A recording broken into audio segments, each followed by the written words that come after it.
বনের মধ্যে ঘুরতে ঘুরতে এক খরগোশের সঙ্গে এক শিয়ালের দেখা।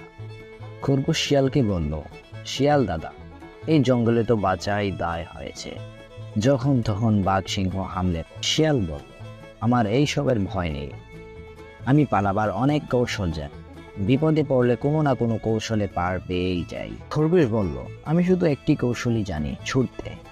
এই একই কৌশলে আমি কোনো না কোনো মতো বেঁচে আছি। শিয়াল বলল, কি আর বলবো, তোমরা হলো খরগোশ, তোমাদের তো বেশি বুদ্ধি নেই। এমন সময় একটা বাঘ সেখানে হলং করে এসে পড়ল। খরগোশ বাঘকে দেখে তার জানা কৌশলে এক ছোটে বাঘের নাগালের বাহিরে চলে গেল। আর শিয়াল কোন কৌশল খাটাবে সেটা ভাবতে ভাবতে বাঘ শিয়ালের ঘাড় মটকে দিল। দূর থেকে খরগোশ শিয়ালের পরিণতি দেখে বলল, শুধু কৌশল জানলেই হয় না, তা সময় মতো কাজেও লাগাতে হয়।